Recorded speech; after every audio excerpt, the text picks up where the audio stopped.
Well, welcome to another show of Game On, the one-stop show that gives you all the fun, excitement about the English Premier League. And, today I've got some exciting, friends, who are going to be part of this conversation today. And so let me quickly run through the house. First up is my good friend Festus. Festus, welcome to the show. Yeah, it's good to always be here. First of all, I want the audience to know that this recording is actually coming from two continents. Unfortunately, Kali is not with us, all the way from homeland, the motherland, Lagos, Nigeria. This recording is coming from all the way from North America and also the continent of Europe.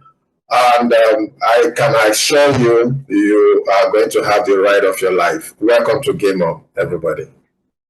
Amazing. That is absolutely correct. And I've got my right-hand man all the way here in the United Kingdom.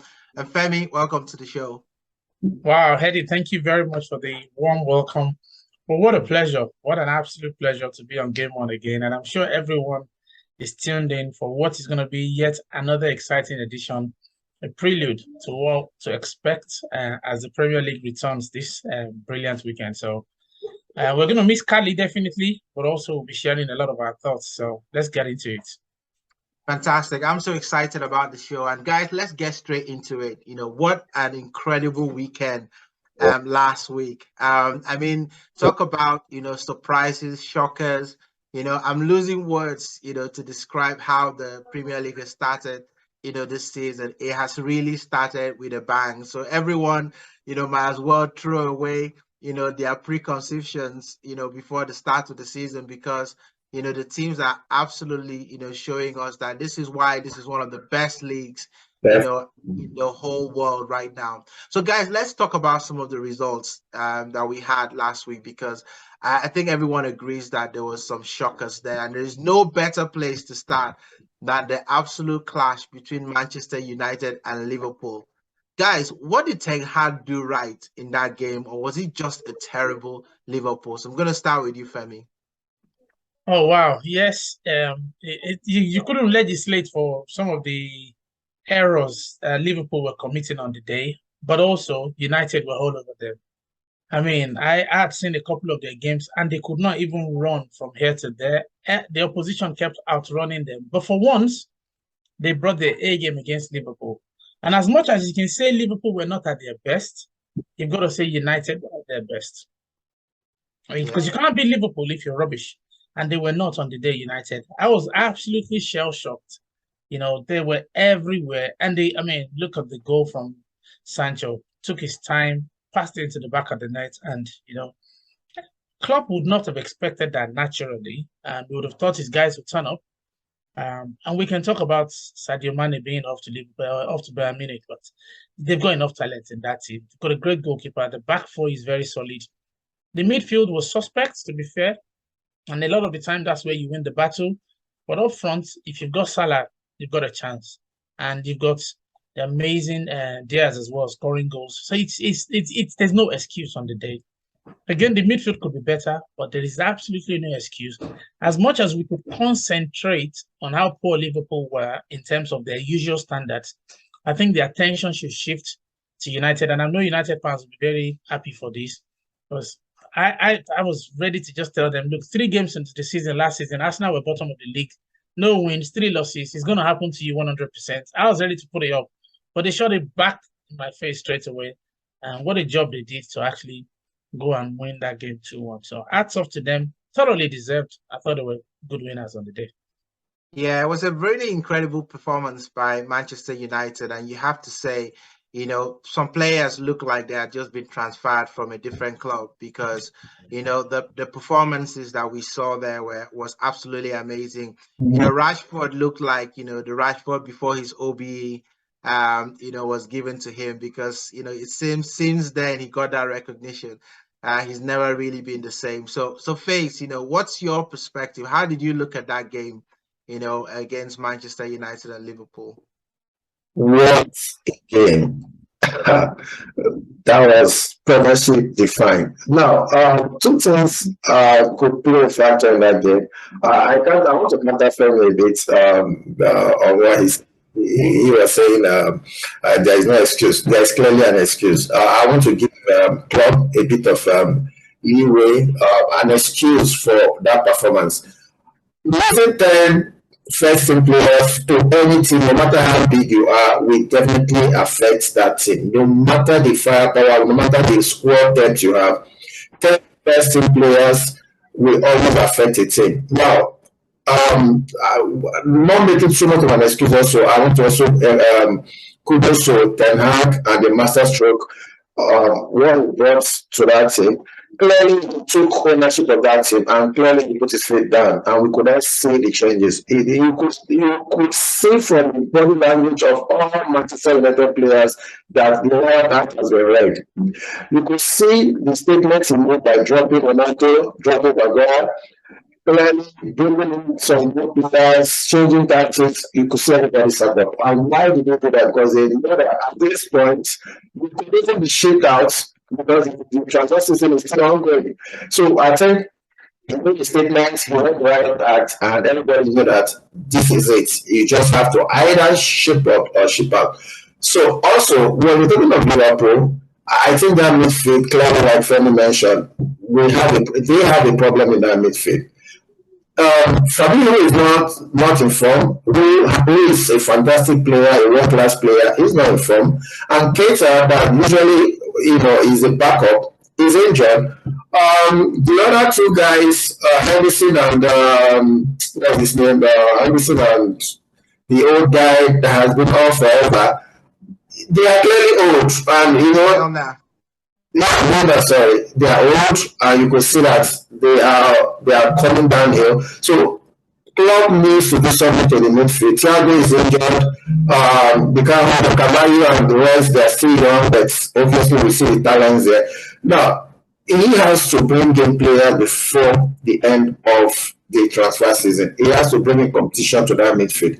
And the competition, especially to combative players, he has to bring in guys that will give Fabinho, like, it happens to every players. You always go through such periods, so it will always happen. But you need to bring competition, and when they are going through kind of period, those guys steps in so that the team is still together. So clearly, that is where they're having that problem. They still have enough power in the front to score anything, but they are losing a whole lot of the midfield possessions. They are playing well over in the midfield. So that is the problem Liverpool is having.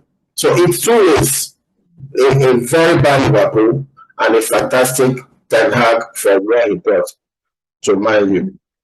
Yeah, so you touched on that midfield, and a lot's been said about the injuries that Liverpool have across the team, and Klopp has categorically said that he's probably not looking to go into the transfer market.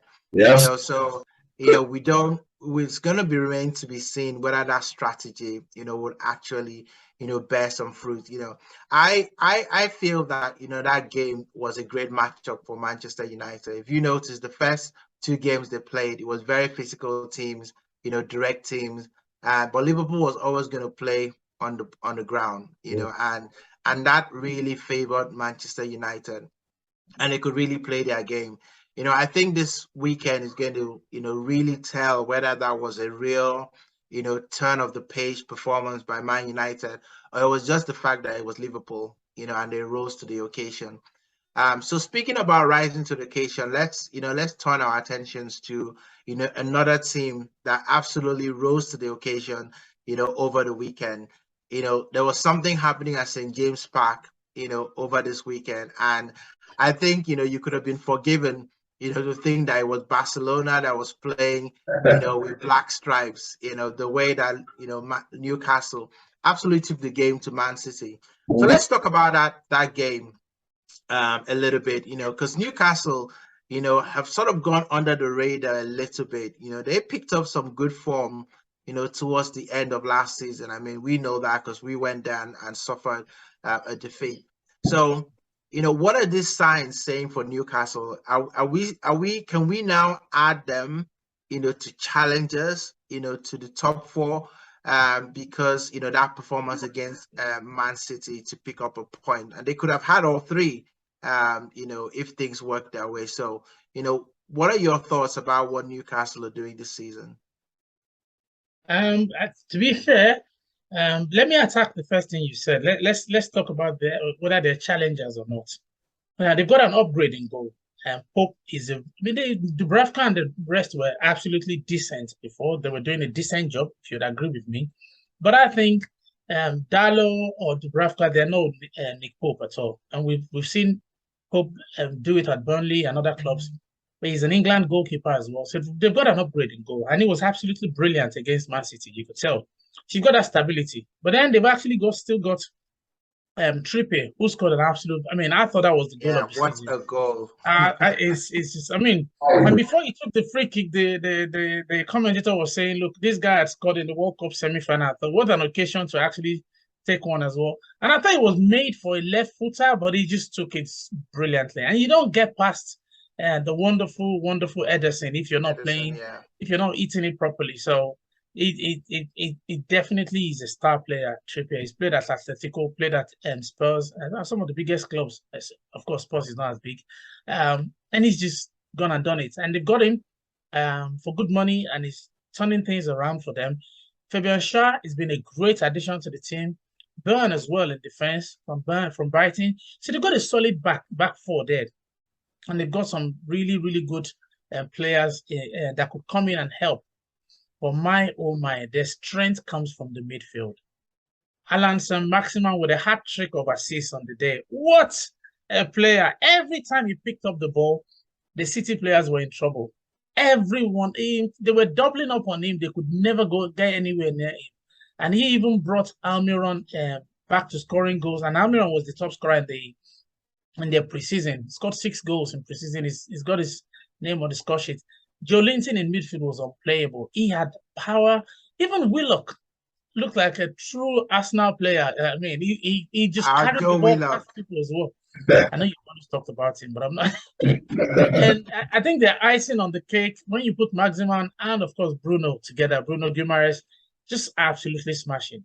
And then up front, it doesn't get any better than your wonderful Wilson. And Callum Wilson will score goals all the time. And he's always worked with his manager before at Bournemouth, so it's not like Eddie Howe has always been his guy. He would know how to get the best out of him. So yes, they've got a very good first 11, Eddie, and a couple of decent players. But just to answer your question, top 4, 100% not. Bournemouth were amazing in the Premier League as well. They're going to run out of steam at some point. They've got the money though, and they've only we're talking about them going for Alexander Isak just before the start of the show. So they've got the money to go and invest, but it's a long journey to the top 4, trust me.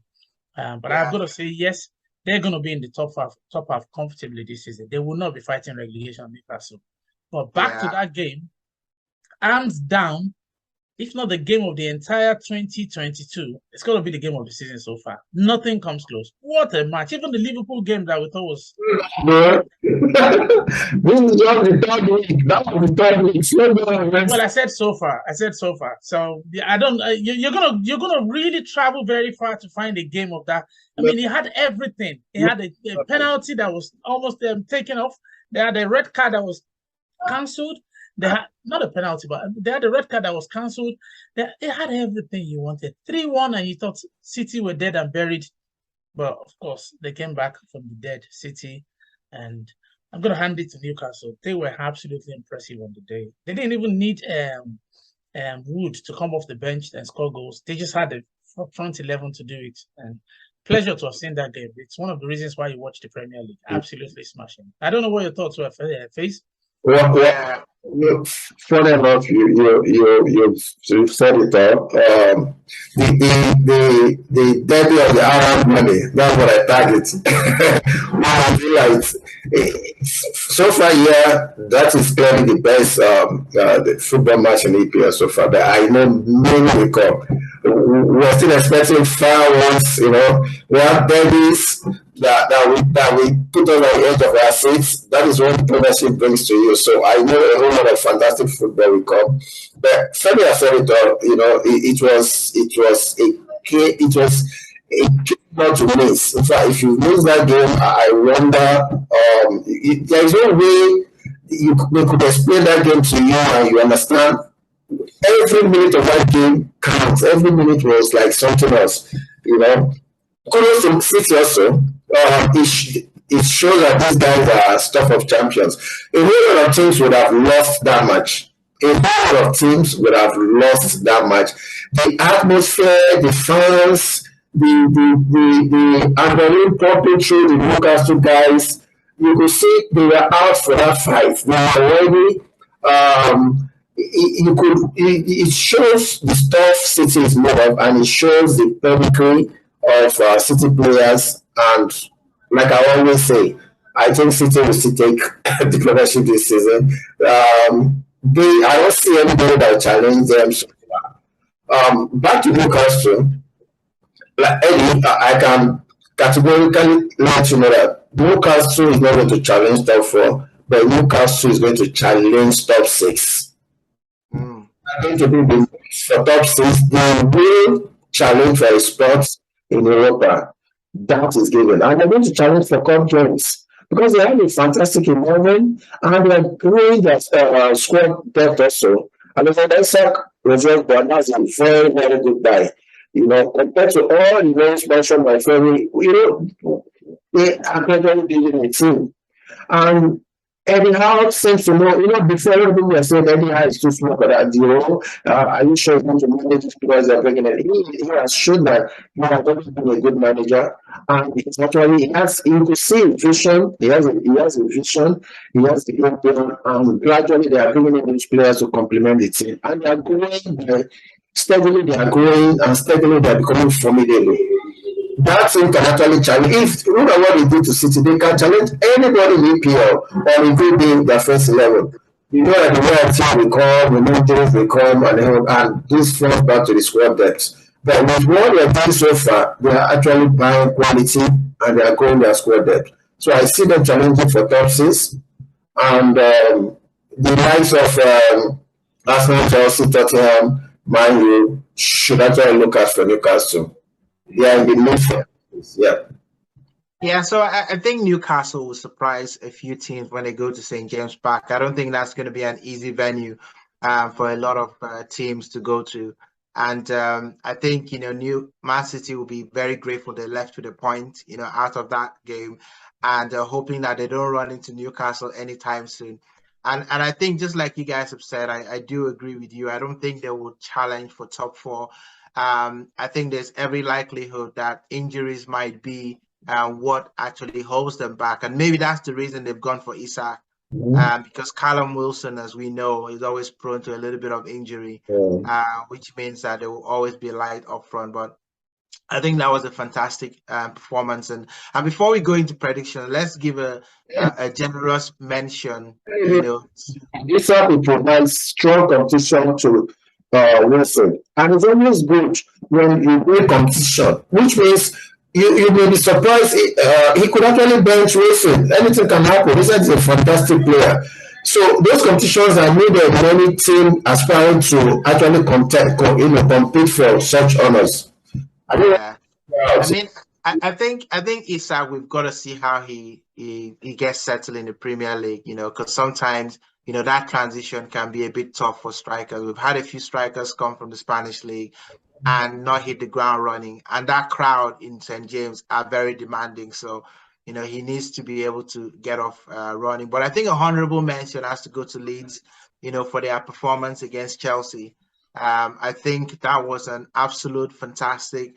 And I know we're gonna talk about, you know, predictions in a second, but I just want to say, you know, Rodrigo, you know, what an absolute player. He's really stepped up, you know, since Rafinha has left the team. You know, you can almost feel like the shackles have left him, and he's really taken up that position as the main man. You know, to score in 3 games, at least 3 goals in each of his games. You know, that's 4 goals right now in 3 games.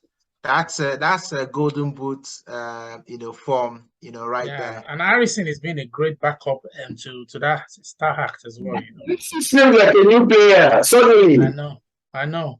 So there's They're flying that team. Yeah, so I mean, Leeds have performed very well. So I'm glad that we're not playing Leeds next because I think I think you don't want to go hitting a team red form like that. So guys, I don't think that will beat us. Where else come from? well, I Well, mean, when we get there, we'll cross that bridge. So yeah, let's see. let's not But you got to project too acknowledge them. much. If you can beat Chelsea, you can beat anybody. Trust me. You can beat Yes, Chelsea 3-0. So don't underestimate them. I think you can underestimate them at your own peril. So let's talk about the Premiership game because we've got some cracking games and we're going to predict a couple of games as we typically do. Before we go to prediction, Femi, I wanted to ask this: do you think Chelsea is also going through some form of crisis? Yeah, we saw against Tottenham, those are familiar foes, but do you think they're going through? I don't think they're affected. Something is not settled about Chelsea this season. Well, to be fair, somebody will say crisis. What crisis? Koulibaly smashed the ball into the back of the net the other day when it was looking like they might not be very strong, and they looked very powerful. But suddenly, it's all back to, and that Leeds game. If Mendy had not made that silly error, Leeds were working hard. To be fair, but the first goal in the Premier League always makes a world of a difference. So now you're up against it. So I think Chelsea shot themselves in the foot because Mendy's been incredibly reliable, although his form has not been as amazing as it was when he first came. But he's been a very steady goalkeeper and he keeps clean sheets a lot of the time. And James will provide the backup for the strikers. Cucurella has just been like he's been at Chelsea for 10 years. He's been absolutely brilliant since he came on. So there's not really much of a problem, to be fair.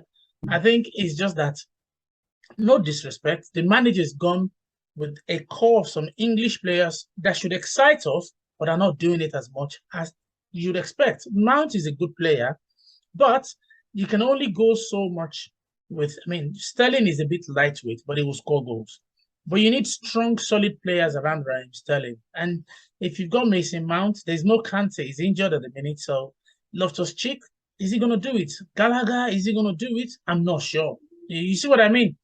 So if the personnel is the problem at the minute, they've got Pulisic not playing, Ziyech not playing. These are guys who know the Premier League very well, who have the right experience. But he's putting in the younger players. Havertz would never score 20 goals a season. He scores important goals, but he doesn't score a basket full of goals. So maybe that's why they're going for Aubameyang. Because they need a striker who can score goals regularly, one. And they've lost Lukaku to that. Also, in the middle, what have they got? Is it Barkley or Sinodoi? Jorginho. So Jorginho is not a goal scorer. He does score your penalties, but he's a midfielder. So in the end, without Kante to drive it, I think they've lost that creativity that Ziyech brings in, that Pulisic brings in. They've kept the two of them on the bench for no good reason, and they've got Gallagher and the rest of those young players playing. I have every respect for Gallagher. He was absolutely brilliant at Crystal Palace. Crystal Palace is not Chelsea that day. And you've got to say Loftus-Cheek as well. He can do a world of good for many teams. Can he do it week in, week out at Chelsea? That's the problem. So maybe they want to do the Arsenal thing and put the young boys in, but it's not. Some young boys are not the same, Young boys are. You've gone around 360 degree. You're coming back to the question I asked. Something is not settled at Chelsea. You first of all said one issue and you came back, there's an issue. Either it's from the coach or it's from the player. Obviously, there's something not settled about Chelsea. Yeah, I don't think it's a crisis. I think just getting tactics wrong on the day. Kante was missing. Kante is really influential in that team. I can see the idea about Gallagher. They were expecting an energetic performance from Leeds, and Gallagher is a very energetic player, so they were expecting he was going to boss himself around in the pitch. But once you go one goal down in the Premier League, you throw your plans out of the window. You've got to go to plan. First goal is always important. So I wouldn't say yet that Chelsea is in crisis. This weekend they've got a chance to bounce back. They're going to be playing at home, Stamford Bridge against Leicester City. So I fully expect to see a different kind of Chelsea. And let's be honest, this is the best time to be trying to figure out your best team. Your first 5 games, you're going to be trying to work out what combinations work. So I wouldn't, go as far as disaster, for any team. Maybe it just raises to a level of concern. But I still expect Chelsea, to really compete this season. So let's look at the we're Premier lucky, League. just to finish up what you just said now, looking for your first 11. We played the same first 11 3 times in a row. First time she's been done. We've done that in 18, 20 years. So maybe you want to get your first 11 right as quickly as possible. And that's what's giving us stability. So yes, I like that.